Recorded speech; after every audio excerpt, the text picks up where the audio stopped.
The broadcast is now starting. All attendees are in listen-only mode. Hello, welcome everybody to the weekly Noyantis Usergroup meeting. Today is Monday the 25th of February 2019 and myself and John are your hosts. Sorry, I just got a text message, that's bad timing, wasn't it? As always, if anyone's got any questions or ideas, issues, problems, feel free to raise your hand and we'll get the microphones opened accordingly and we'll see what we can do. I know one of the questions we've got to cover today is regarding the update from last week for the calendar regarding the new time status facility. So we are going to cover that. Got a question in on that, which leads me straight into, I suppose, our normal opening section, which is updates and so on. There was an update last week to the calendar. We're going to actually cover part of it in a second. It's released, I think it's version, just let me have a quick look. It would be version 408. All of our installers, we've actually just switched our hosting servers. So if you have got any downloaded, I don't really suggest people really store the downloaded installers. It's always better to bring down the latest installers. You will definitely need to on this occasion because the security is slightly different on our new server, and we've had to rebuild the installers accordingly. So yes, please you should always really re-download anyway if you're going to install, because it ensures that they've got the latest common classes built into them. But on this occasion, you will definitely need to, or you will receive an install error saying that it can't connect to our server. So apologies for that. Okay. Before we actually get going on the calendar update, it's not released, but there's been some changes to the Chilcat. There's some more base class support in the actual Chilcat wrapper. We're going to see about getting an update out in the next week or so for that. And various other things, and updates, and work is going on other templates as well, especially the report control, because we did mention we want to try and get the support so you can have a data source of table. It currently supports queue and data bound and list and so on, but now we actually want to support the actual raw table, so it will build the views accordingly and load the data accordingly for you. So that is in progress. Okay, right, so I know one of the questions is from Michael regarding the time status. So if I just open, let's just close that one. We'll open the calendar example application. I'll quickly just cover what it is that we're actually chatting about, and then we'll get to Michael's microphone open so we can go through the actual particular question. Just compile that. One last plug, I suppose. Don't forget, next week on the Thursday and Friday, the 7th and 8th of March, we have got our Noyantis workshop. It's being hosted in the UK, but it is online as well. So if any of you do want to attend, please feel free to contact us, drop us an email, and we can arrange tickets and so on and so forth. We will be covering application UI on the Thursday, and just let me see if I can. Application UI on the Thursday, and the basically communications, the Chilcat APIs on the Friday. We've got a few attendees, both online and over here in the UK. In fact, John's coming all the way across from Washington, so the US. So that's not exactly a short trip for him. That's right. That's right. Yeah, it's a few thousand miles. So I'm sure if John can make it that far in the snow, as he's just been telling us. In the snow, yes, it's terribly snowy here. And I have to put on my snow shoes on my car and get up there. We've got an absolute cracking It's not technically spring yet, is it? So it's still, I suppose it's still winter. But we've got a cracking day today. 18, 19 degrees, looking out the window, blue skies. It's beautiful. So long may it last. But if John can make it all the way across, then please make a concerted effort to attend if you can do. So. Yes, Okay. and you'll end up with an app at the end, right? We're going to end up with Yes, yep, stuff. yeah. We're going to look at creating a particular application, a modern type application, which incorporates lots of the controls, but doing it in such a manner where we do the least amount of coding. So we do want it to look, that looks like here's one which we do. Probably dip into this a couple of times. We've had very good feedback from it so far.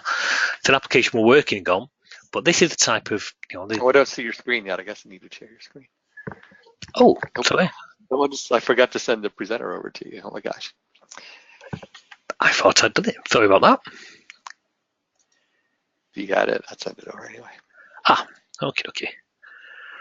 Yeah, so basically it won't be this app because this is a commercial application we're working on, but we'll try and do this kind of this UI, and this seems to be being received quite well, both with yourselves actually from feedback.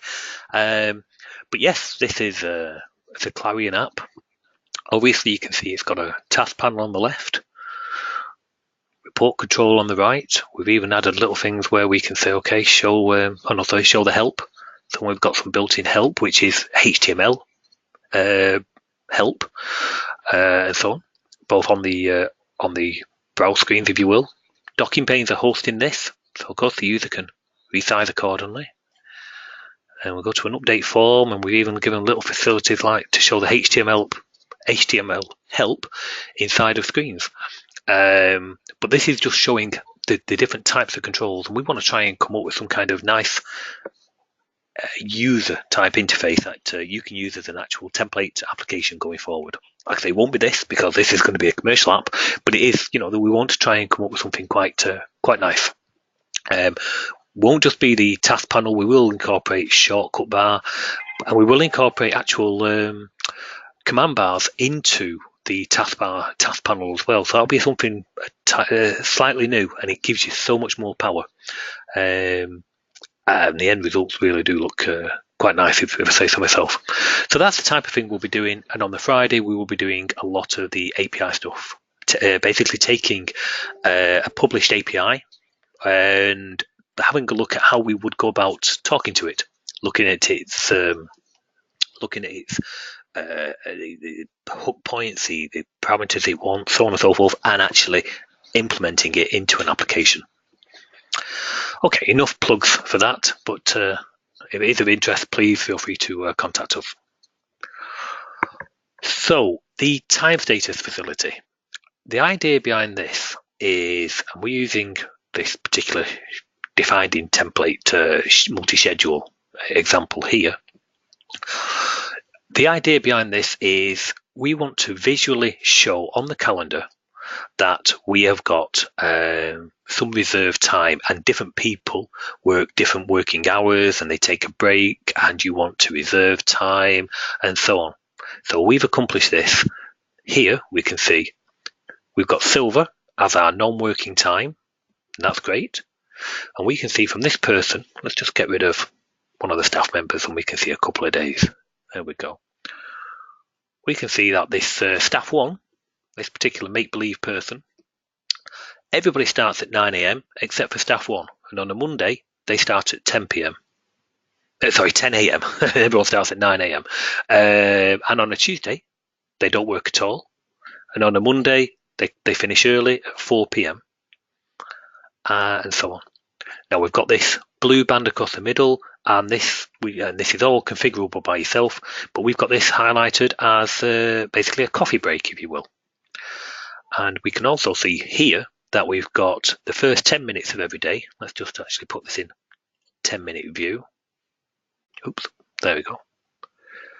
We can see the first 10 minutes of each day is allocated to this yellow colour, and it's all about trying to still allow them to book and so on and so forth, but basically giving them a visual indication straight away that something's different about this time. Now I happen to know that we've give silver here for non-working hours, and if we double click here, it actually blocks you from booking and say this is reserved as non-working. So of course, that's good. I've give blue for the coffee break, and that says I'm having a coffee. So there you go, they can't book there.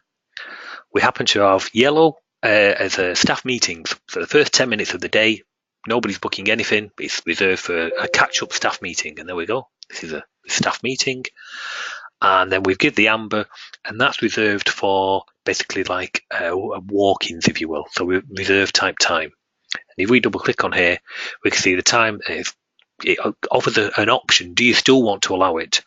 So instead of just blocking it or denying the booking, it's actually asking, do you want to allow it or not? So all of that is done by the new the time status facility. If I say yes to that, by the way, it will allow it. And if I was to say no to that, obviously wouldn't allow it. So that's the new time status facility. We've accomplished that by the following.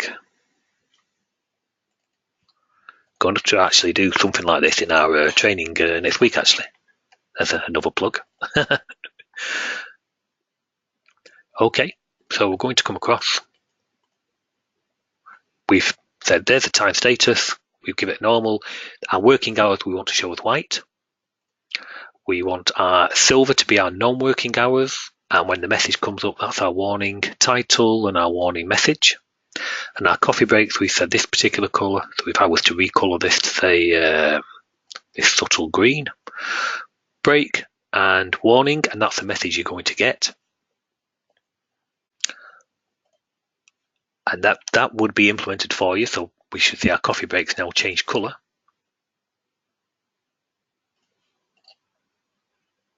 Which they have there. But you notice the title is different. Sorry, the message is different.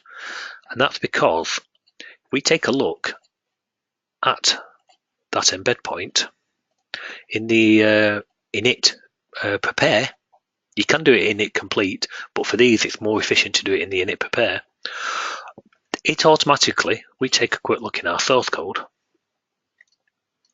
It sets some of the default wording for us. So there's our wording. We can see the coffee break, and it says you cannot reserve because it's for a break.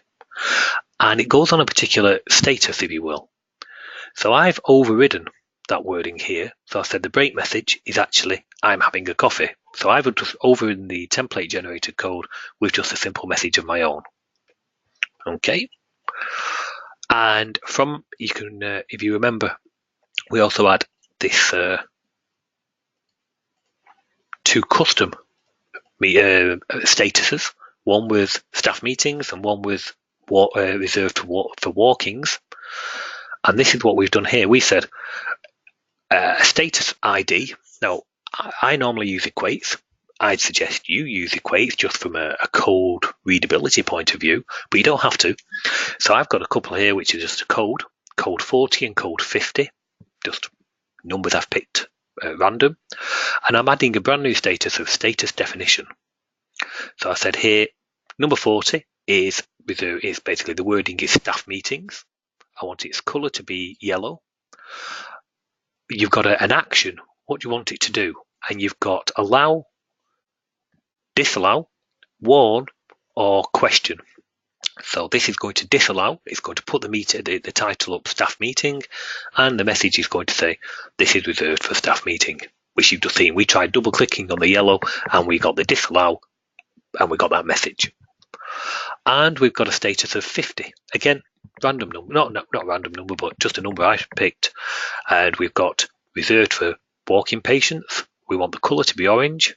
The action, the action is present a question, and there's our title and our question. That's set our time statuses up, if you will. And then just as it does when the calendar requires data being loaded, so we've got the load events, you also have a new method called load time status. So these are automatically called when the dates of the calendar are changed. So for example,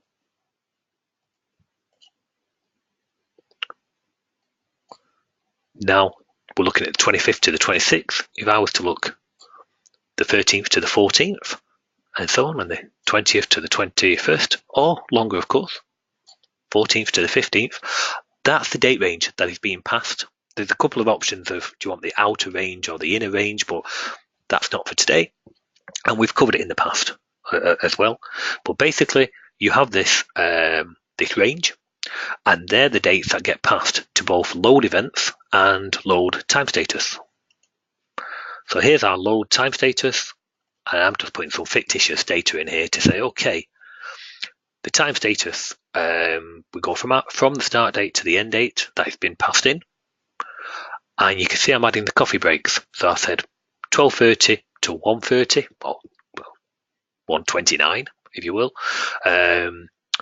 We want it to be that particular definition, which is our time status break, and I don't want it to reload because I'm just going to do all this and then do my own redraw at the end. Just makes it more efficient. So there's our coffee breaks being loaded. Next, I will load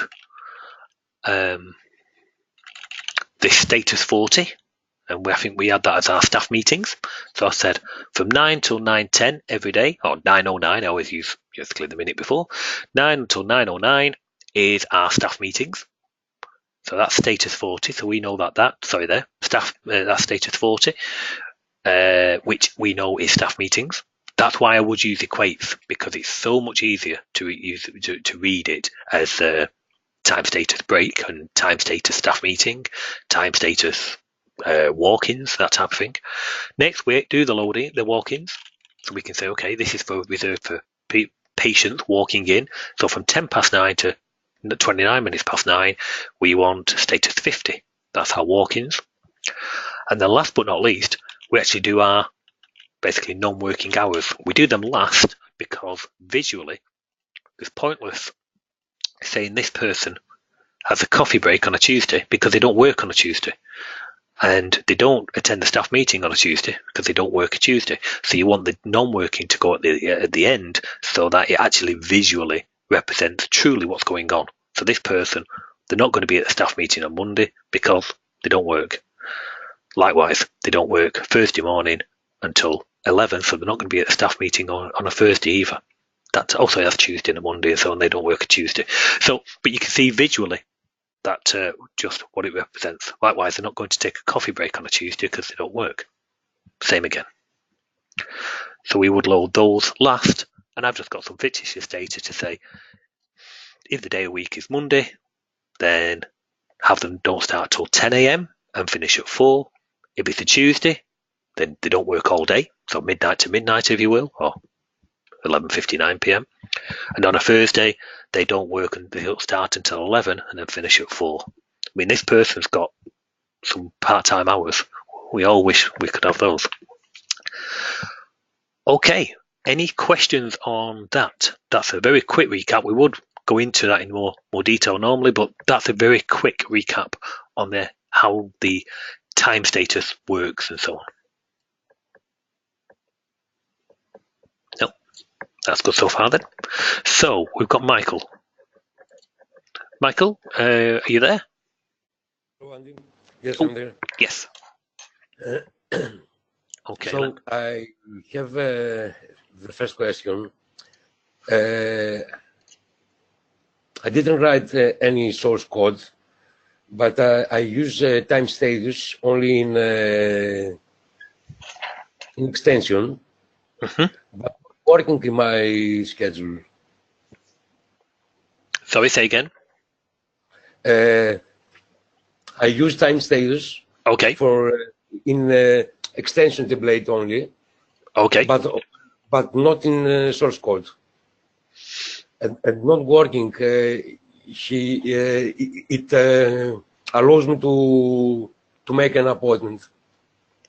Well, that would do because you've not. Okay, let's just take one of the examples. So let's take schedule staff. We'll take another procedure. So here we've got another procedure of read from table. Okay. So we're going to change some for this for me, Andy Wilton. Okay. So at the moment we can see we've got this colouring for our non-working hours, and of course I can go and book there, even though it's non-working there. Now, I really could do with knowing what record that is. Just let me go into that, see what record it is. So we're going to need to know that staff member. Okay, Andy Wilton happens to be record. Oh, it's the initials. We can just work off that AW. Sorry, just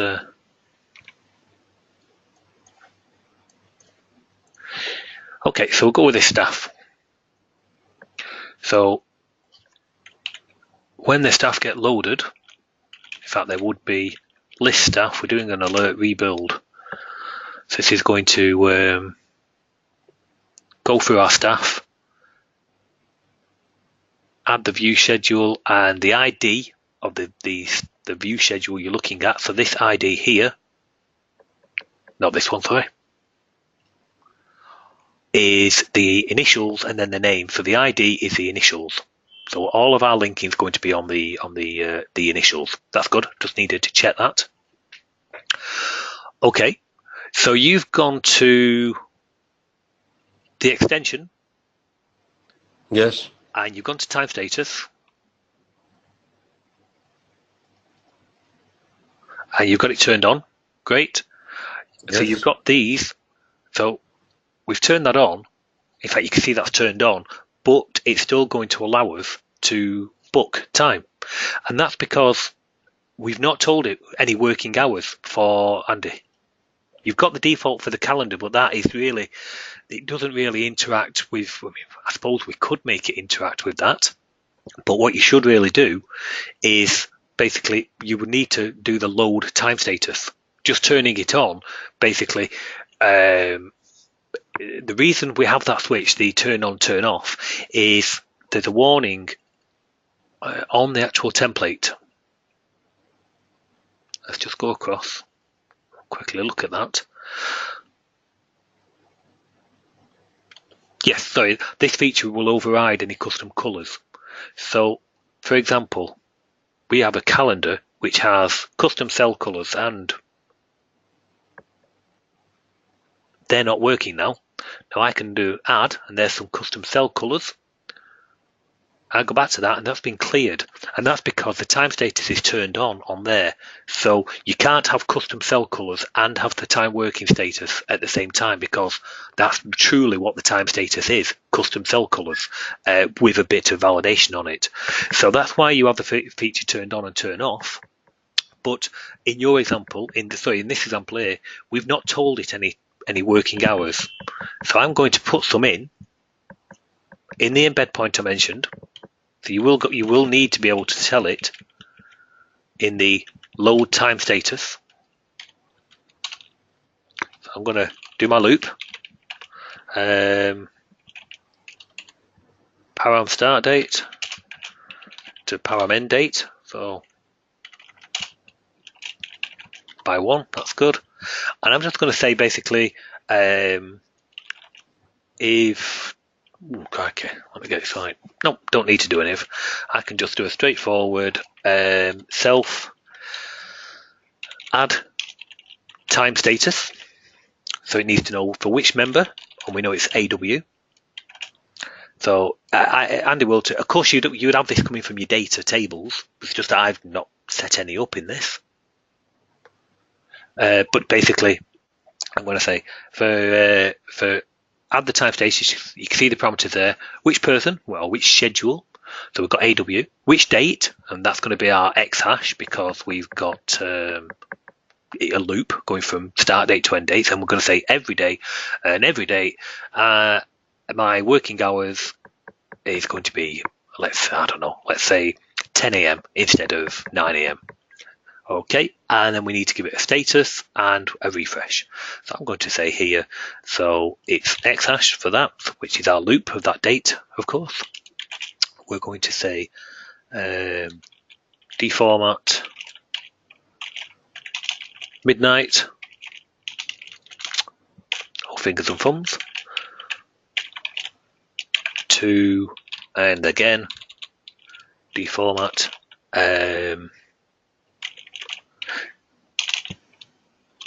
Yeah, sorry, 09. Now the reason I do the 09:59 instead of 10 is because 10, if I start at 10, then 10's a bookable time. If I did 09:59, that would allow 10 to be a bookable time. If I said 10, then basically, if I double click on that, then it would give me the message because 10 is inclusive, if you will. So these times are inclusive. So if I say from midnight to 9:59, so that's my end time. What status is it? And we use one of our equates.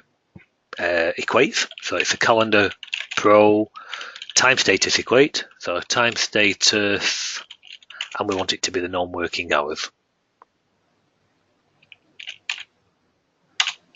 Non-working, and do we want it to redraw immediately? And I'm going to say no to that. And then afterwards, I will do my own redraw. You don't have to. You can say leave that off or say true to it, and it will redraw. But this is the fastest way of doing it. So we're going to, for the dates, you would normally, as I say, load these from a table, but we're going to do it immediately now. We're going to go from one date to the next date, what's being loaded for that person, for that date, for those start time and end time. That is the status, and don't redraw.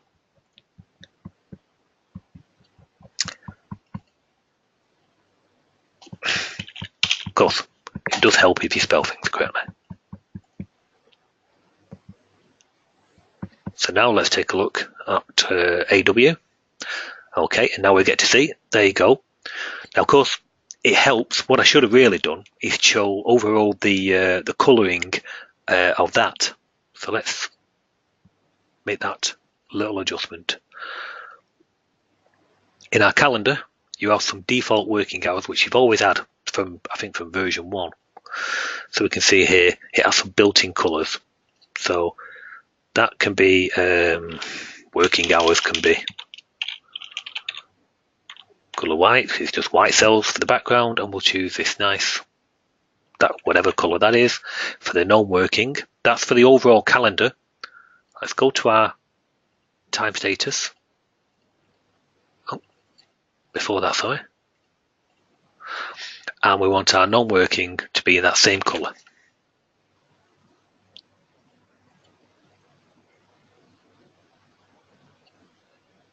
Back to our schedules.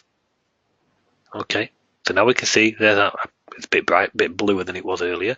So we can see, there you go. But for AW, I don't start. Now this has been implemented, so we can see here, there you go, I can't book.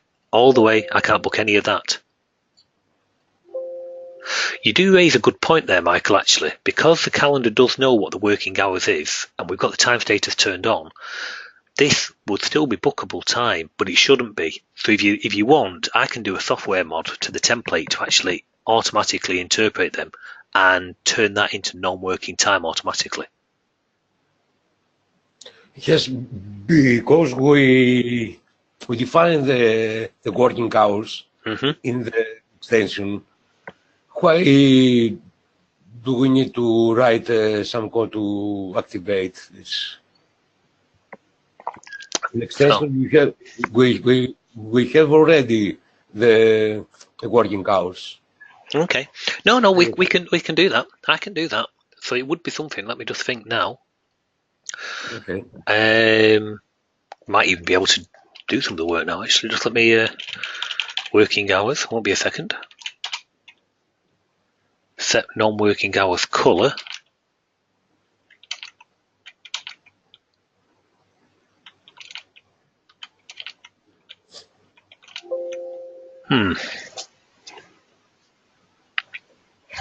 Just let's have a look at the from the init template. What do we have here? Init template settings.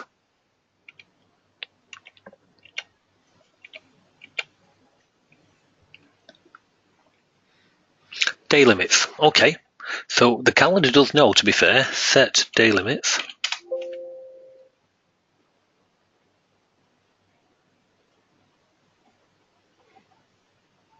Sorry, let me just show you what I'm doing here. So we know we've got the set day limits. Calendar takes all that into account, and it does have this set day start time. Okay. So what we could do automatically,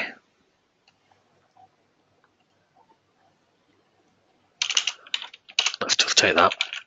This is a possible template code, which I can do afterwards. So ignore this would be template code, template generated code.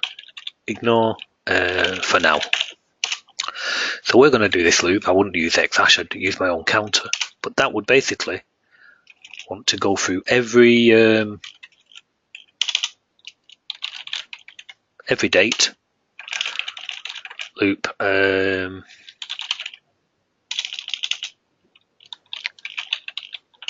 Schedule equal 1 to, and we need to know if we've got a number of schedules.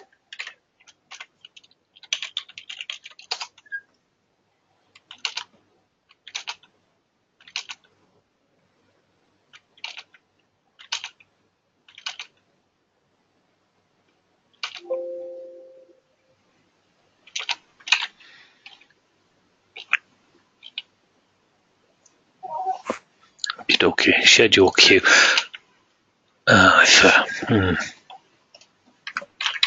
Sorry, I'm just having a quick look here. Let me bring it.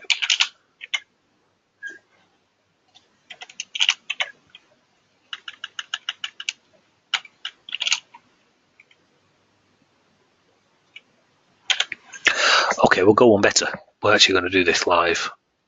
Let's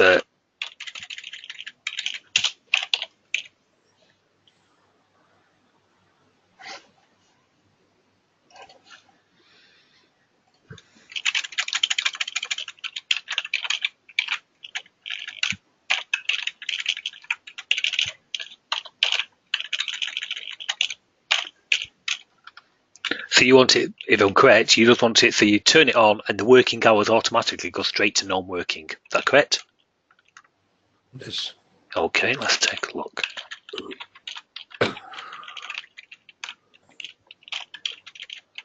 It does make sense, in fairness.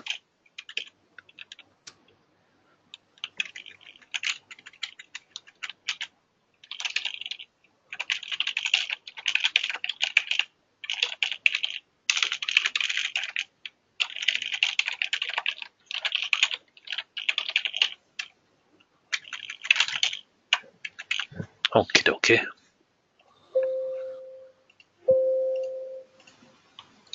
We will, in our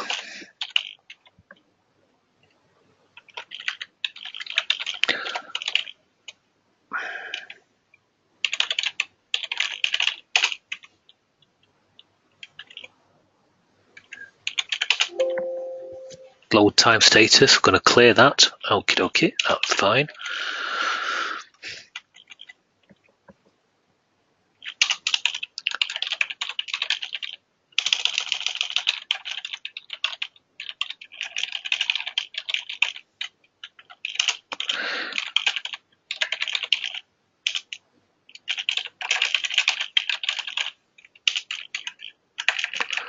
So what we're going to do, just so you get an understanding of what the template will do automatically for you.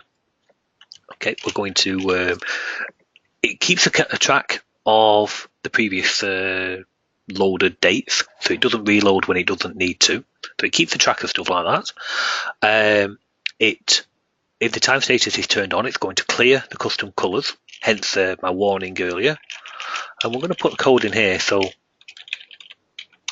it's not been initialized. Counter date equals 0. I know this would naturally do it anyway, but param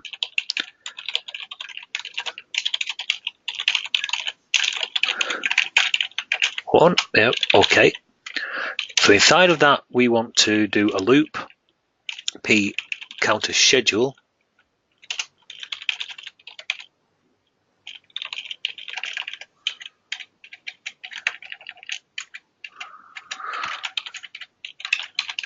equal 1 to the records in I pinched that name earlier. Thank you very much. So basically for every schedule that's been loaded, we'll need that. And we'll need that in a second for that. Then our code. So we're going to get rid of this here. It's going to be something like. So in a second when we do it, what we want is, we know that is working because we added it manually, but this one for Billy G is still allowing it, and it shouldn't do is what we're saying. So we want that to automatically be applied in a second. So if that's the case, it's going to be along the lines of add time status. The schedule is our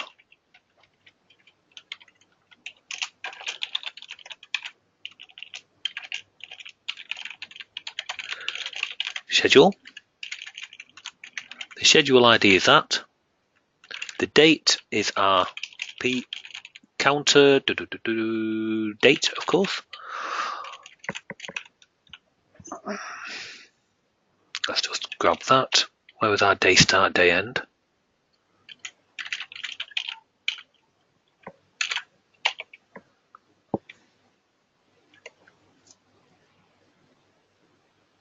Yep, okay.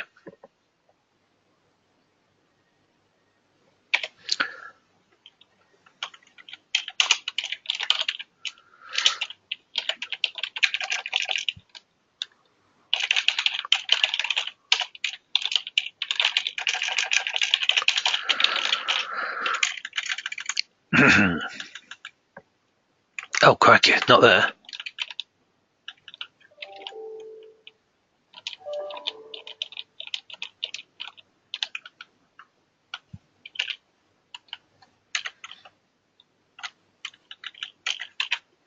There.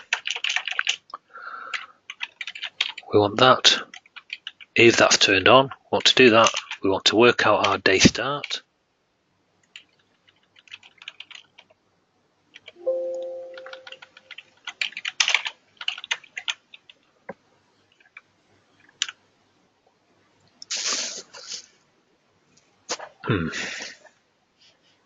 Won't be a second. Let's just take a quick look in the OCX. Make sure we can get to that property.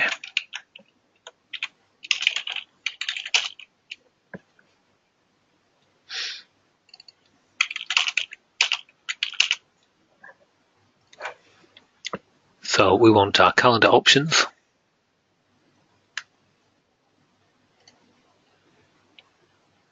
And it's workday start. Workday start, workday end. Brilliant, okay. Let's keep that over there.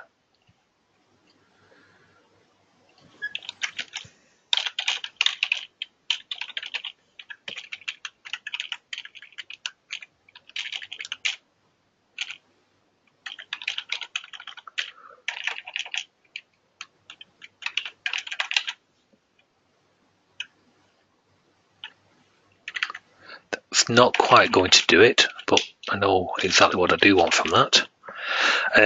At the moment, that's going to get us our, bring them back as date strings, if you will. Start. And in the calendar, we have a calc. Should be a calc for us. Calc date. There you go, calc time.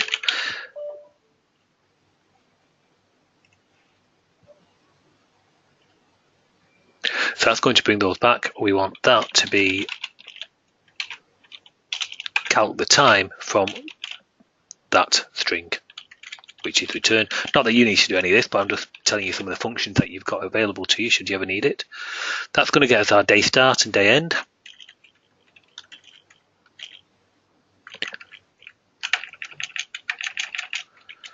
We'll use that as our parameters. So we want to basically, we don't need to deformat because that will have already done it for us, so we want that.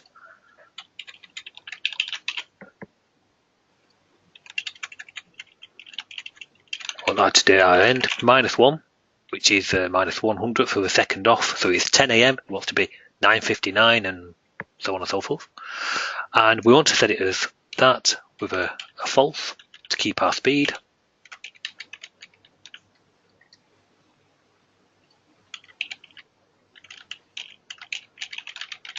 No, not that, sorry, thinking aloud.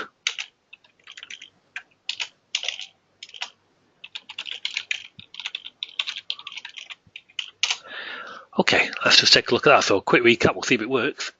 Got two counters, one for the current date, one for the schedule that we're on. We're going to keep those. We've got our dates which have been loaded. If the facility has been activated, going to clear the custom cell colors, going to calculate what our working day start and end is from the actual control itself. We're going to loop for each day that we need, for each schedule that's been defined. We're going to get that schedule, and then we're going to say, okay, for that schedule, for that date, for that time, we're going to say it's non-working because we know it's non-working to hours. Sorry, that's not quite right. You've all failed the test. Basically what that would be is that would be from deformat from midnight, which we know is the value 1, but from a code point of view it's easier to read like so, to the start of day, minus 1. And then you want the next one to be from the end of the day to deformat 23:59.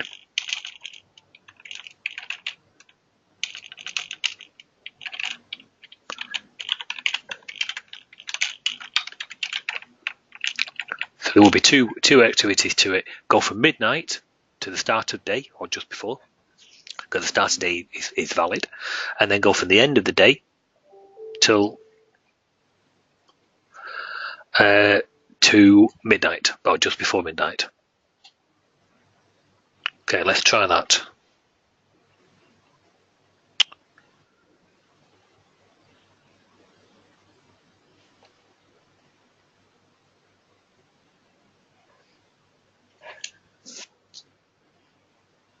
And I missed a typo there.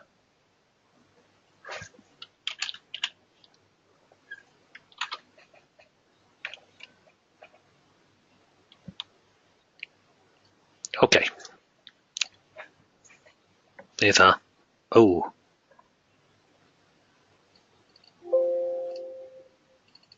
That's interesting. Because now you can't work at all. So we're getting something. Okay, that's interesting. What? Let's turn that off. It's got to be linked to this, I'm guessing. Let's just message those out. Let's have a look at what we are getting back.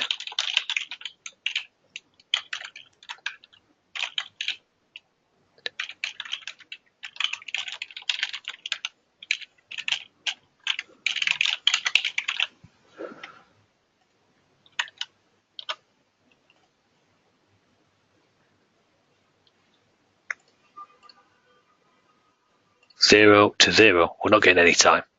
That's really why it's not liking it. Okay. Okay.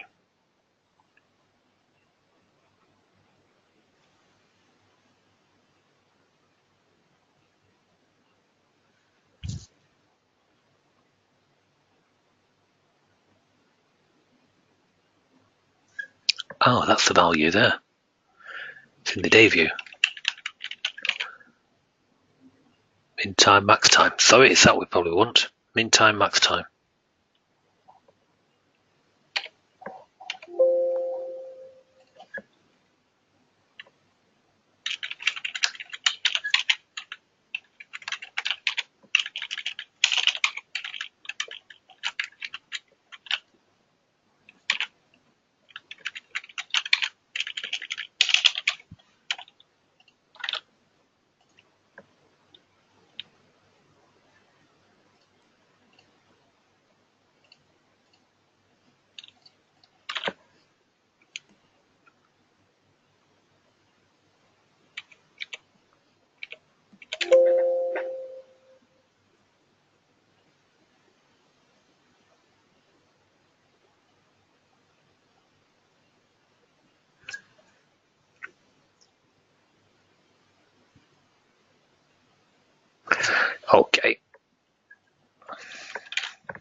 problem.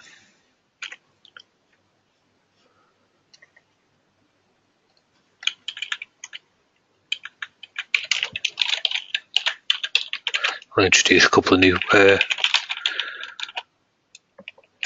placeholders, and we'll just have them set for us automatically.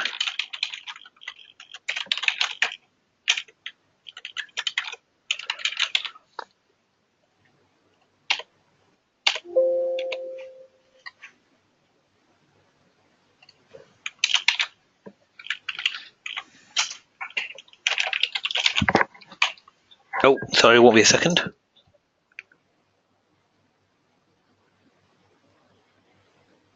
Sorry about that. One of the colleagues checking on something. Okay, main start. Sorry.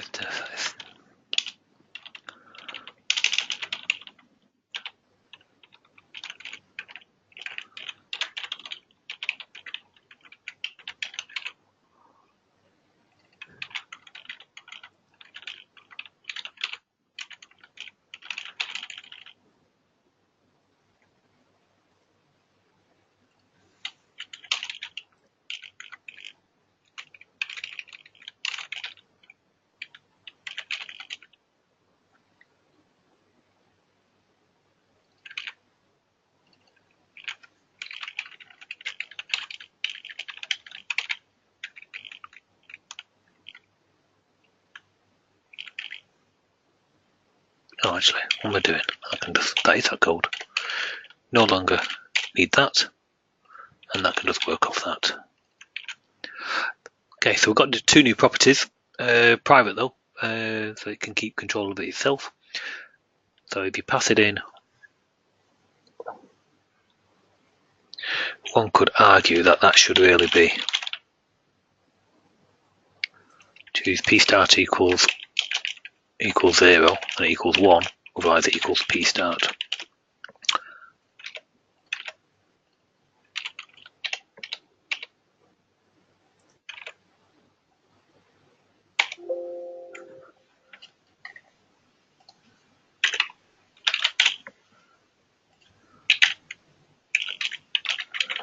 Sorry about this, everyone. Just getting an idea of what we do.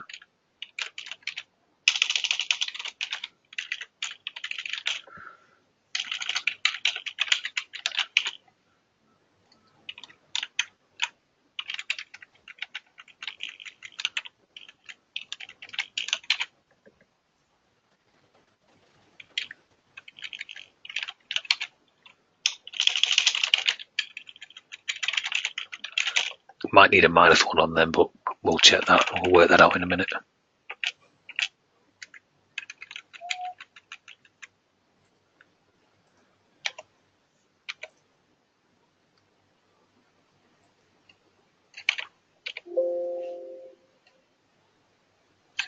Change my mind, we are going to use that value. Okay, let's take a look at that.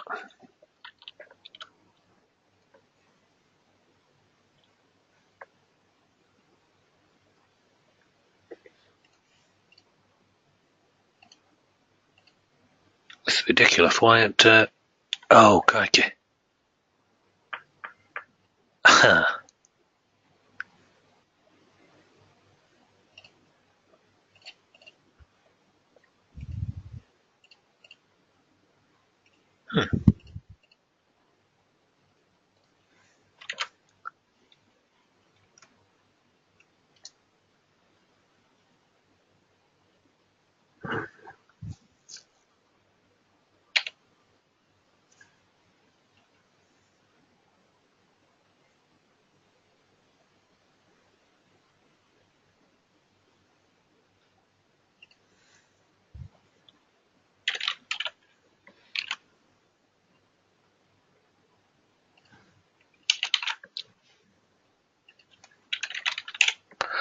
They were called under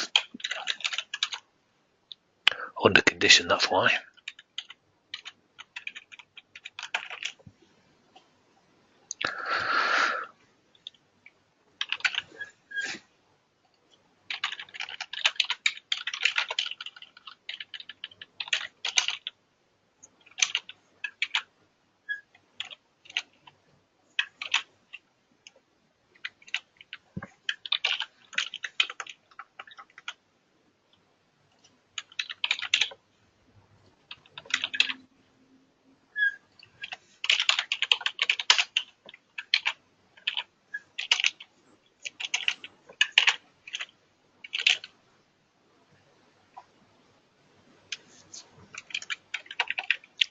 Obviously, we'll check all this is right in a second to make sure we're not upset anything. Yeah.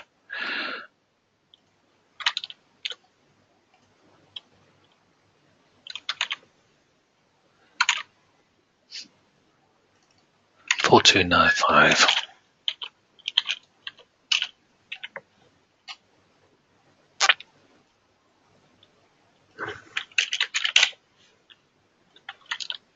Sorry about this, everybody. Although hopefully, seeing exactly what goes on when we do our usual dev. That's better. Got some time. Brilliant. Okay. So I'm hoping that's the bug where it's not colouring it, but technically 9 is seeing 9, so we need to take a value of 1 off that. But now that's going to see it's restrictive. That'd be allowed. If we put that right down into 2 minutes. Actually, we're going to put it down to 1 minute for that matter. You'll see that very first one, that's that bug, but they can't. So let's just correct that issue, and then we'll be good to go. So now we're storing our day start, day end.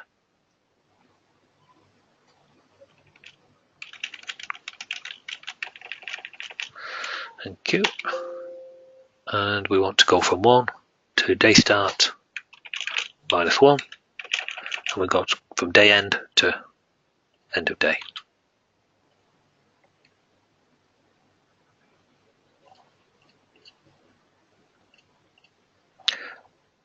Let's go up. So for this person, we've not done anything. There you go. That's not working. Oh. Is that a rounding or what? Let's just see that's -1 second.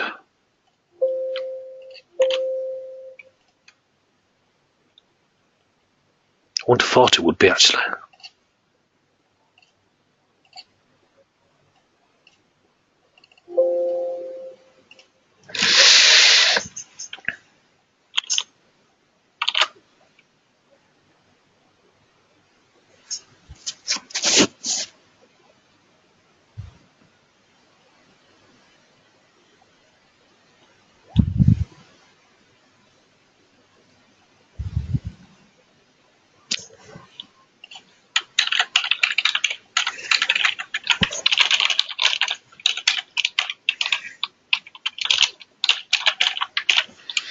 We'll just format them out. Make sure we are getting the right things in there. Sure we are.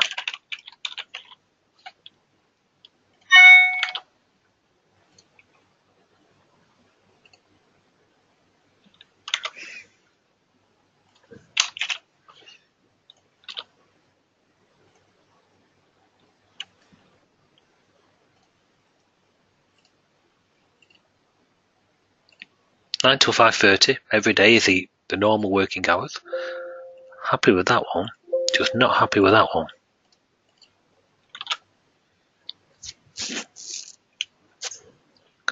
Go from there to the day start.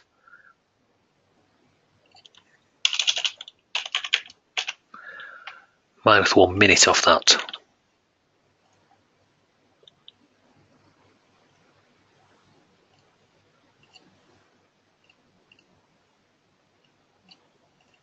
Yeah, minutes, not 1 second. Hence why I'd done it as a 9:09 earlier, and so on and so forth. Okay, so that should give you what you're after, Michael. So if we hadn't put any code in there at all, take my code out. We've got the facility turned on. We go to our schedules. Get rid of my message in a second. But there's our working hours, and we can book, and we can't book. And we can't book there, and we can book there. Does that answer? Is that okay? We'll get that update out tomorrow. Yes, it's okay. No. Okay. Was there another question? I have more 3. Okay. Oh, okay. Okay, it's not for. Yes, 2 is for time status and 1 for a browse. Let me just, I know you emailed me, just let me get the email there. Okay, so number 2, have a browser events, how to get the staff name and staff phone. Oh, I don't get yes, that. I have a browse events of my schedule. And I have many things in events, but I can get staff name and staff phones because I have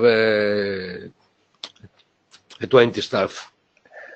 Well, I mean, what I would do there is, because you've got whereas you load your staff members, like especially for this example.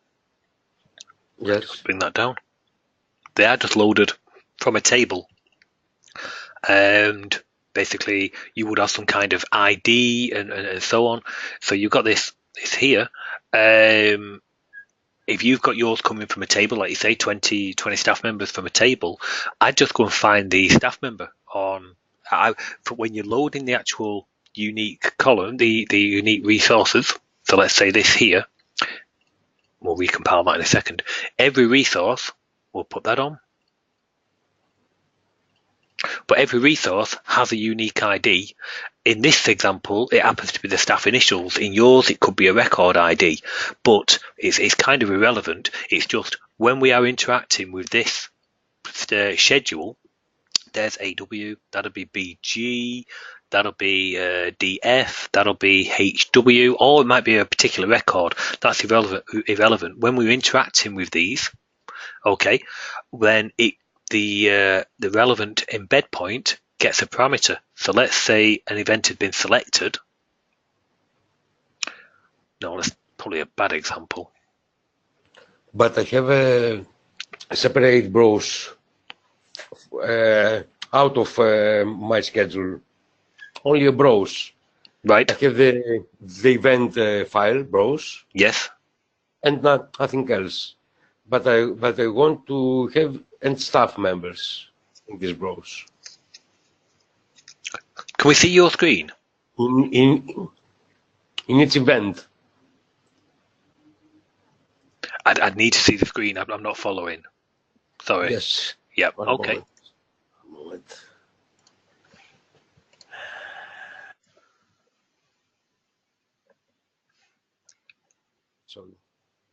So you should get a prompt. Yes, I have. One moment to show my browse. Oh, Bill has just asked, well, he asked before, has the time status been uploaded? And yes, it has, Bill. It's in 408. It was made available last week.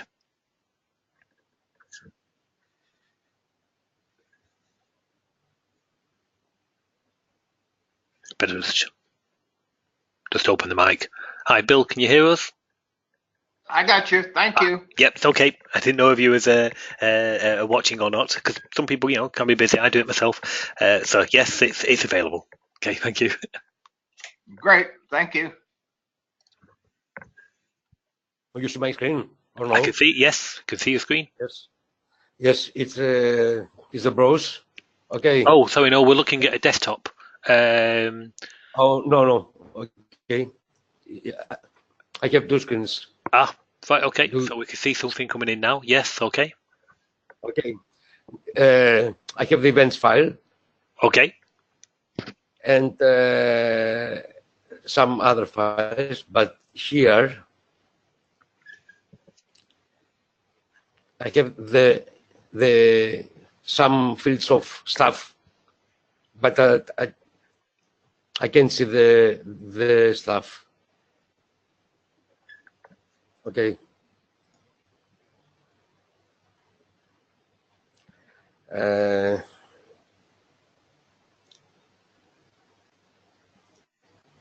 want to show you. Okay. Okay.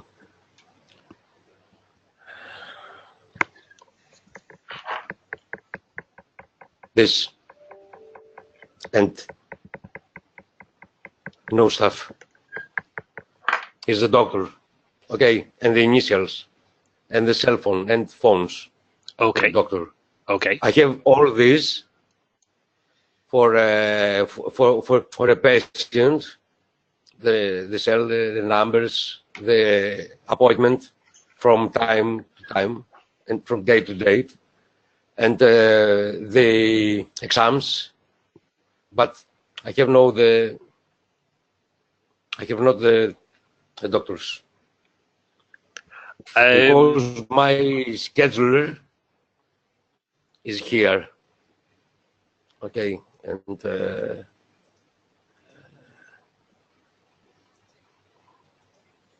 I don't know.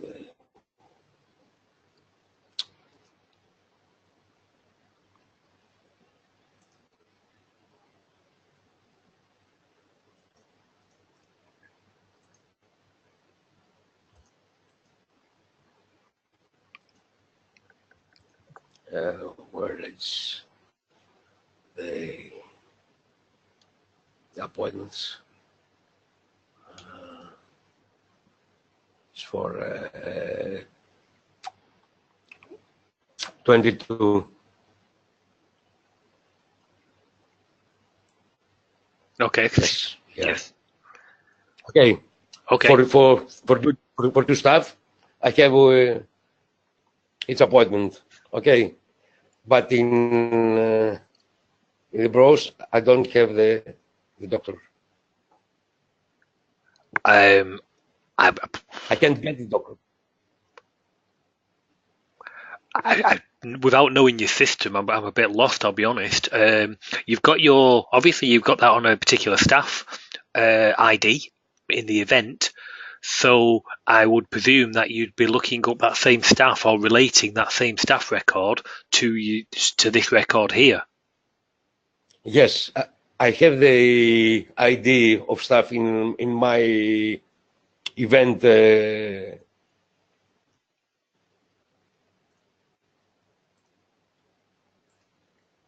A moment.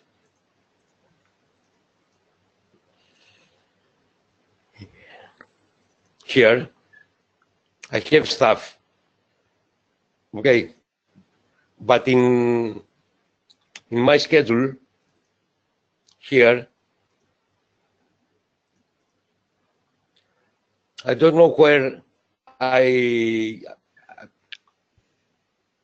can get the stuff because in no here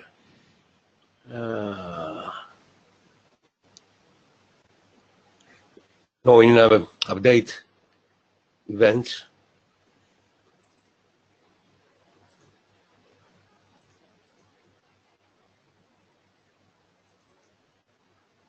Here, I can get the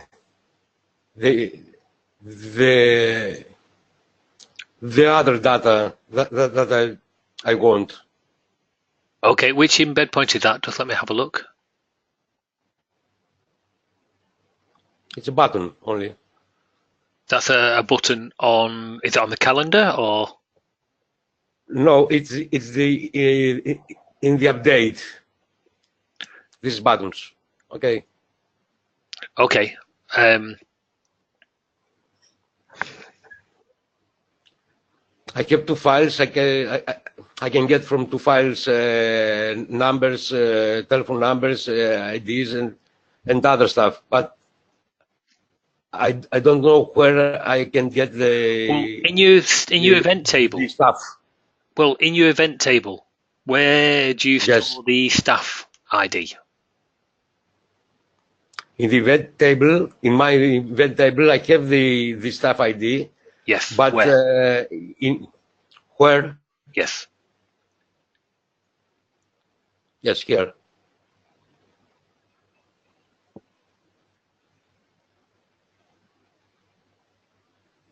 Yes, here. Okay, so you have the staff. So can you not find the staff record related to that ID? Yes, how? Oh well, just do just fetch it. I'm not following a thing. This is the update event. Okay. Okay, tell you what, go to your calendar. Let's let's just backtrack. Let's just take a look. Yes. Okay. In schedule. Okay. In schedule. Now Yes. let's have a look at the embed points. Where do you load your? Where do you load the schedules? Where do you load your staff? Where? It should be under the calendar and schedules. Here. The no sync. It's yeah, schedule. Here. No, up a bit. Oh, okay. This is an update event. No. Cancel that. Yes. Okay. You go to the. You can go up probably 5, 6 embed points. Schedules. Down at the bottom there. No, it's under calendar. Calendar and schedules. Schedules, yes. Yes. Okay, let's go and take a look at that one. Yes, here. Okay. So you've got your staff going. So you're loading the initials. Oh, okay. Yes. So you're doing that like. Oh, okay. You see, what you could do, you don't have to. You could load that via. Show me your staff table, please. Staff table here. Yep. Okay, but so you've got staff code. Yep. So you could load on yours. You could load via the staff code. Internally, it just needs a unique ID. So that instead of initials, that could just be the staff code. And then in the various embed points on the event, you can store the staff code, which hopefully you do, and that would then give you your linkage. Yes. To have in my event the STF code. Okay. Yes. Let me quickly. I get what you're saying on yours. Just let me show you on mine. Let me bring you back to mine, and we'll see exactly what it can be. Okay. Presenters. Just finding myself. Okay. So in this example, we have used, because the staff doesn't have a code, we've just used something that's unique. Staff ID. Staff initials. Okay. Now in this example, okay, we've got a staff list behind the scenes in that dictionary that has a code, staff code. I think it's called staff ID, and it's an auto number 1, 2, 3, so on and so forth. Okay. Okay. When we load the dictionary, when we load the appointments, the appointment book, when we load the schedules, we load and we give them a unique ID of the staff ID, not the initials, even though they have initials and they have a name and so on. And we can see here the initials, but we give them. In fact, I'll even open that just to show you.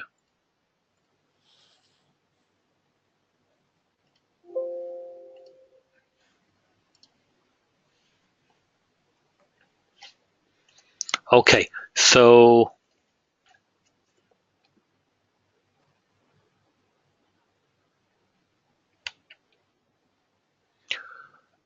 our staff table, we just take a quick look. Go to the appointment book. Okay, on our staff, we've got our staff ID, so it's an auto-numbered ID.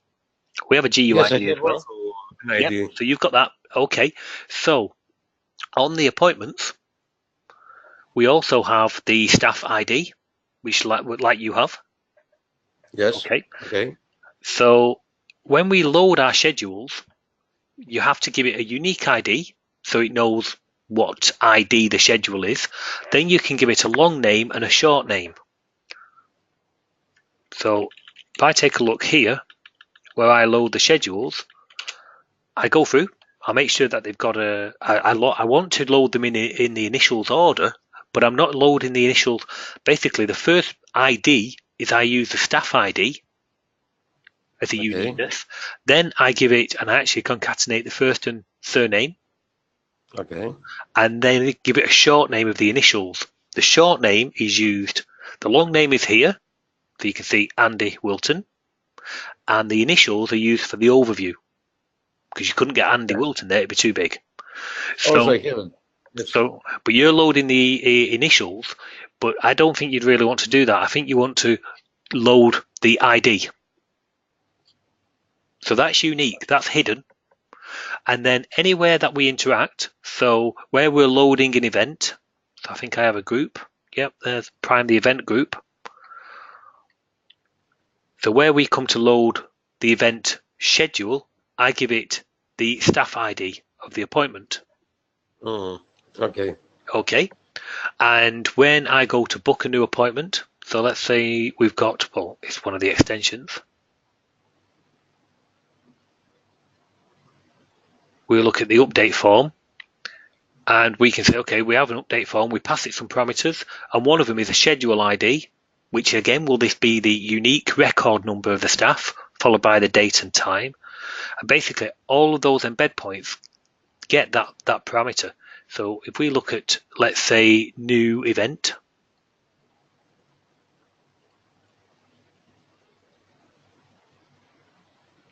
you can see there, new event, it gets 3 parameters. Where's the user clicked? They've clicked on one schedule, and it would be the record number of the staff member, the ID, because that's what we've loaded in our load schedules. It would be the schedule ID, the start date, and the start time. So I know as I'm running this, if I double click here, it's filled it in as Wendy Wilton. And if I've double clicked there, it's filled it in as Andy Wilton, because it's got that ID. So that's the linkage you want. I wouldn't load these on the initials. I would load the initials for the short name for the overview, but I would use the record ID as the internal ID for the schedule. Okay, I understand. Yes. Yeah. Okie dokie. Thank you. Okay, you've got my client wants the staff schedule with days and hours monthly. Can we have this from my schedule? Do you want to explain that a little? Yes, we're going to have a report, but this is relevant with the other question. Because I follow your design, I have a schedule header and sections. Okay, Okay. like Yes, yes, exactly. And how these all can connect it with my schedule? Okay, so you would want, obviously, some kind of, if you quickly show you mine actually, we can see, let's open the dictionary. You can see from this. This is going to change actually. I need to do more changes. But I've got the schedules. So yes, we have, let me just run that. Here's a schedule header. So yes. the person, when it starts. Okay, description, yes. Yep, so we've got here, it's got its own unique ID and its own unique GUID, that's fine. We've got what staff member is it for? When does it start? And a name. And then we've got the lines. Obviously, those lines belong to the header. Yes. And we've got what days, and we're going to add some breaks and so on into that as well. Okay. Exactly the same design. Okay, yes. So what you would do there, and that's what I'm just about to do on this application. I've not added it yet, but the example we did earlier, where you would do your load working hours, the time status is where you'd want it. So let me just come off this and come off that.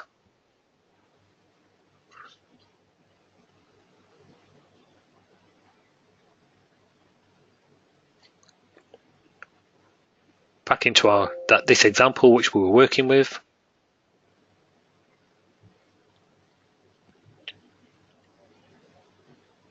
Well, actually on our staff, that's the one we were doing before.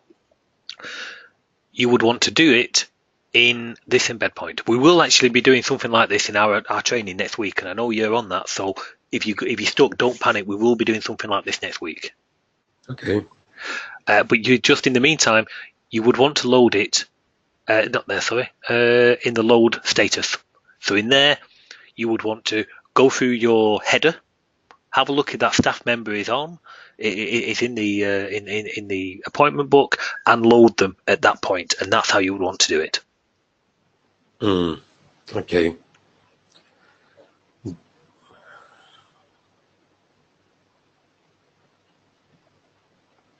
But we will be covering that next week, so don't panic. Okay. And from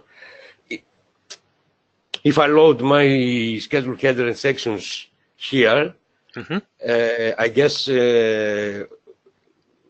from my schedule, can I have a report? The report from each staff, which days and months and hours works every month.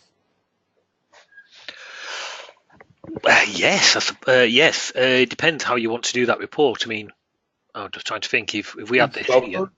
Which from day 1 till day 31, it's yes, this is report. Yeah, well, basically you would have your own. Sorry, ignore that. But you've got this definition to say yes, they work Monday 9 till 5 and Tuesday 9 till 5. Yes, but here we don't have dates.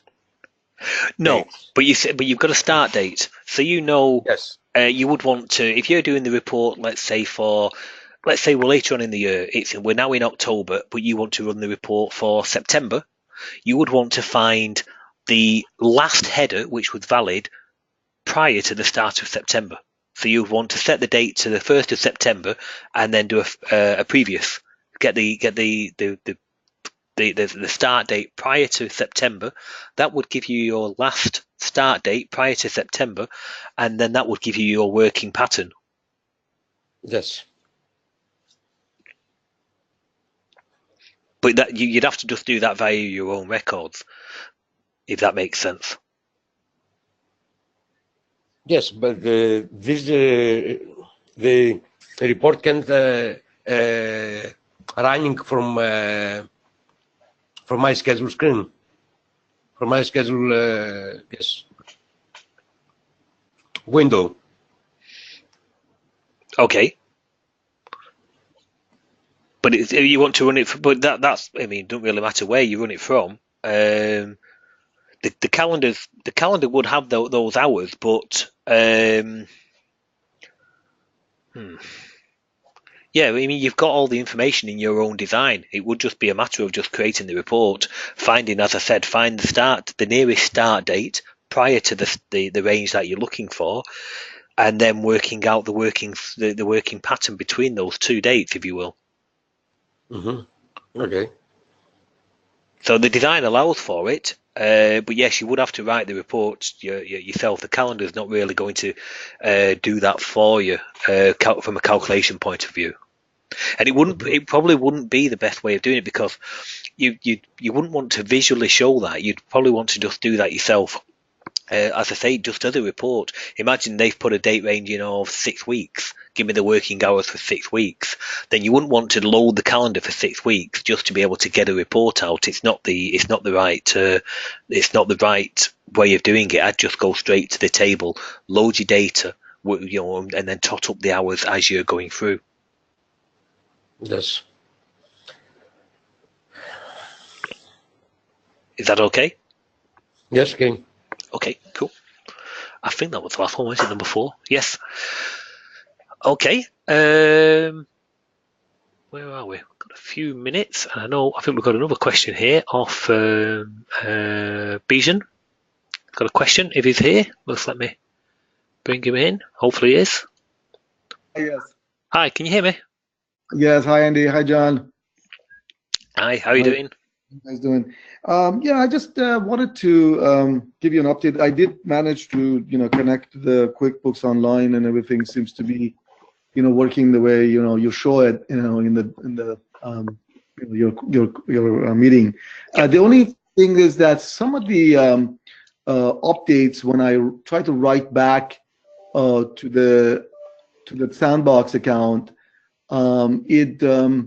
it comes up with these messages that I'm trying to kind of like maybe just give me some pointers on where to look for these error messages that are coming up when I try to update something. Obviously, importing, it seems like it imports everything the way it's on the sandbox, but I need to change like maybe a customer record, and maybe I change an invoice amount, and I wanted to update that record, but it comes up with these messages, error messages, and I'm trying to figure out what these messages mean.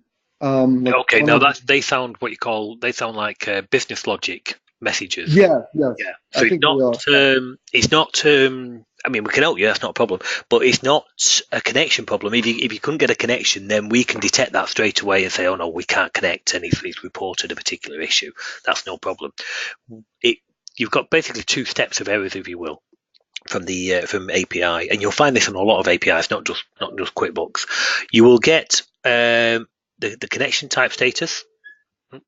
You get the connection type status, and brilliant.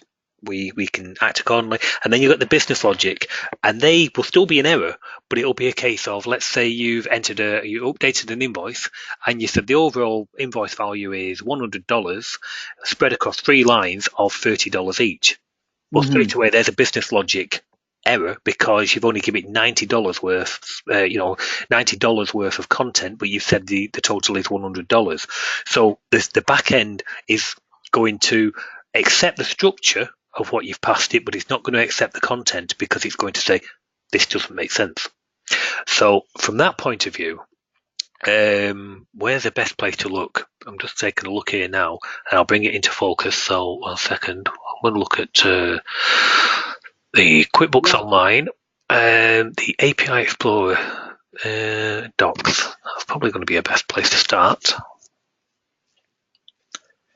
Okay, so let's have a look in here, and you can see here. Let's look at an invoice.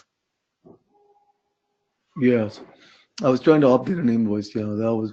So you do want it developerintuit.com, app developer, and then basically up here, once you just let me sign in.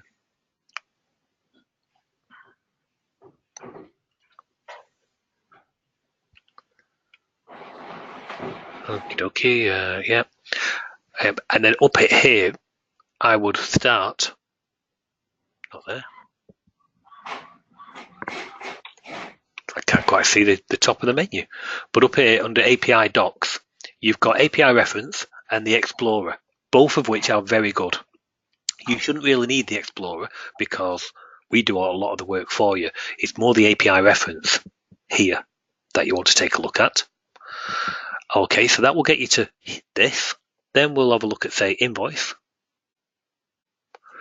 And this is where it's going to mention about the business rules. An invoice must have at least 1 line. An invoice must have a customer reference. It must have the document reference populated, blah, blah, blah, and so on. Okay. That's what I was. That's what I was. This is the best place. Now, I'll be honest with you, it's not going to cover all of the type of errors you can get back because there's loads, as you can imagine. But it will cover some basics. Like if you try to submit an invoice and you didn't give it any lines, so you said, oh, it's a $100 invoice, but I'm not going to tell you what it's made up of, then it's going to reject it. So it's now the particular message, you're going to have to do a bit of research, and their help and they're coming back to you on the help is really good as well. But you're going to have to do a bit of searching for that. But the first and foremost is make sure you are covering these business rules. Now that's the rules for the invoice, and if we have a look at a bill, that's going to have, there's the object. Bad example. Let's have a look at. Can you just cover, because I know you were working on the payment, but the payment is the other area that, of course, I have to work on. Quick look. Payment. All entities. Okay. Yep. Payment. There must be some rules for that too. I'm sure there's plenty of rules for that one. Yep. So basically, I think there was one because it starts saying, payment can be updated as a full update or a sparse update. It does tell you what a sparse update is down there. So it might be a sparse update. Might be I'm only changing the customer note on a payment. Well, that's fine because what it would build is if you was doing it direct, not via our code, via our templates. And what you would do there is say, I only want to do a sparse update, so I'm only going to send a very small part of the JSON content to the back end. I'm going to send you just the bare essentials to identify what the payment is, and just the note, that kind of thing. Mm-hmm. Okay. So it's going to do things like that. From our point of view, you've got the added bonus that you've got the download method. So you've got a queue, and you've got a number of queues and the group. You pass it the parameters, and it would download the payment for you. Let's stick with that scenario where we just want to change one part of it. You do the download, so that way you've got the very latest information synchronized down to your local structures.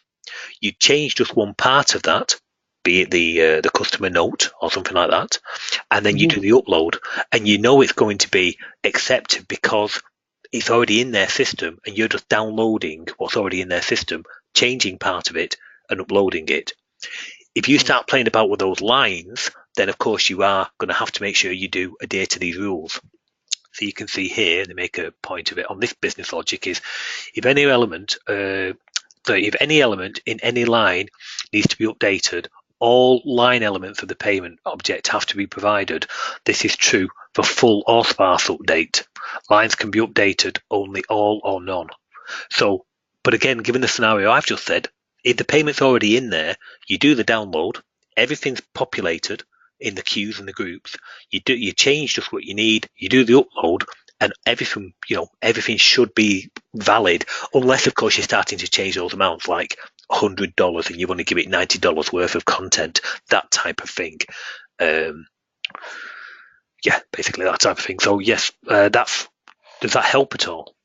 Yes, absolutely. No. I wasn't sure. I mean, I'm just getting started with it. So it can be a minefield. I was looking for the documentation for the business rules, and you showed it to me. Yeah. So that's gonna. And the example app actually it's very helpful because it's actually downloading the entire structure, and then now I just have to follow that because I won't be actually downloading much of data.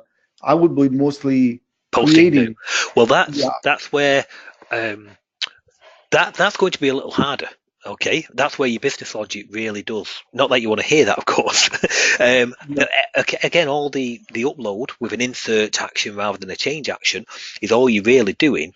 But give the scenario a minute ago where you've got an invoice or a payment, you've got something up there, and you just want to change a little description on it.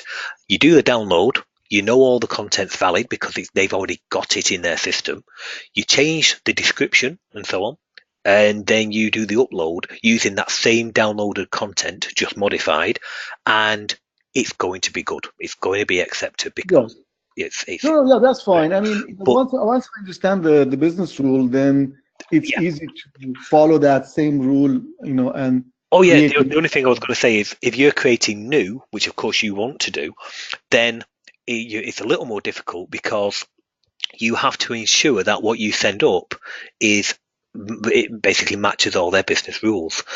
Like I say, if it's already there in your download, you know that kind of content has already been passed. It's been accepted once by them, and as long as you're not breaking any of those rules, it's going to be re-accepted on the upload.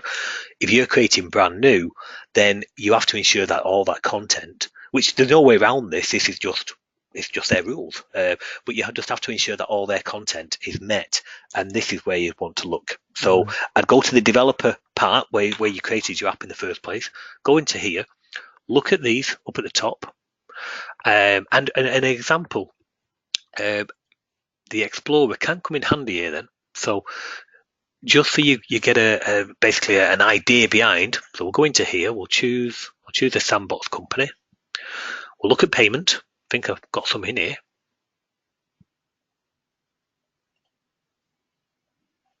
Just waiting for it. It's a little slow. Yeah, while we're waiting, this part actually, the business rules is not much different than the regular QuickBooks. It was the same way. If you were going to create a line item in QuickBooks Desktop, had the same kind of rules. It was always you had to follow those rules. Yeah. And in my case, it's going to be actually simpler because I'm not going to be sending individual line item. I'll be sending just one line item for the entire invoice. So it can get really complicated if you try to do line items and you're creating like a header and multiple line items. That I can see can be very complicated. But in most cases, I'm just creating a summary of the total invoice amount. So it's usually just one line item with the total amount, and then of course it has rules, like you have to have a certain service items associated with it. Yes. So it knows what of account to use. Yeah, so those are all the same as the regular QuickBooks, not much different. This is, I don't know if it's my connection or if it's theirs. That's all. I have another question while that's working. On the, I mean, I got it to work, but I noticed that I had to use the Noyantis OAuth PHP URL for the redirect.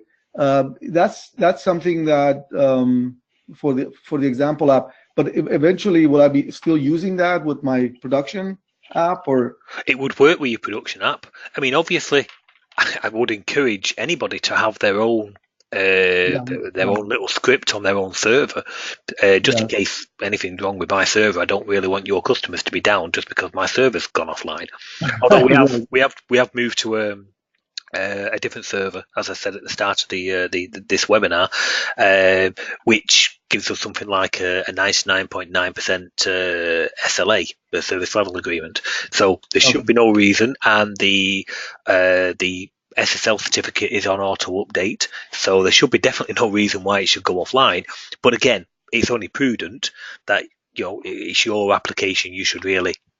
Yes, I mean, down the line for sure. I mean, is yours on AWS, or is just one of those hosting companies that have like? It's on a basically it's a hosting company. Yeah. Yeah, it's a hosting plan. Yeah, I haven't had problems with most of them are really solid these days. So. Oh yeah, the particular one. There's some big players here in the UK. And the one I've gone with, I was with, actually, for the last 18 months, we've actually been hosted on our own servers in-house. But not for any particular reason. I've just moved it to this other company, which are absolutely brilliant reviews. And they are basically the creators of the two biggest in the UK, which have been bought out. They're the owners of that, and they've set up a third company. And they're brilliant. Really, really good. Okay, so QuickBooks has got going very slow this afternoon. But basically, have a look under the API Explorer. You'll select a company, and then if you would show me, very very poor. Right, let me just try it on another one. Don't think it's that. It won't be a second.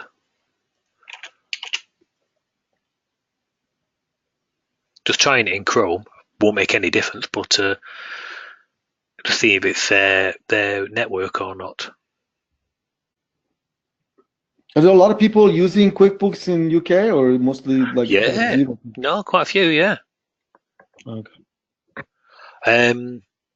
Yeah, don't know if they've got a bit of a go slow going on at the moment, but yeah, their servers must be busy. So pass. I suppose what is coming up to the end of the financial year, so a lot of people will be starting to hammer their stuff now. Yeah. All right.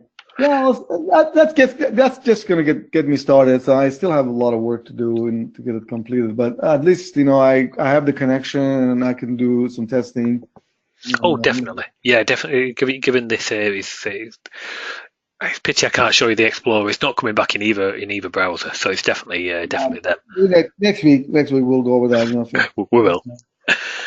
Okay, and Michael's just reminded us the changes which we've just done today, which is this here, the 409. I'll get those. I'll get a new build uploaded. So if you've got the time status turned on, all of a sudden you will start to see the coloring's automatically applied for you, and so on. So, for example, on what we've just done here. So yeah, so that will go. In fact, actually, on our other one. That should apply to these as well now, which it has. Brilliant. So yes, that will be uploaded tomorrow. So watch for 409 tomorrow. Okay, thank you. No problem. Okay, that was the last question. I did actually try to. I had to try and keep it a little short today, and we've actually gone over time, so it's quite the opposite. But that's good. We all enjoyed it, hopefully. Until next week, I shall see you then. Thank you, everybody. Thank you. Cheers. Thank Bye. you.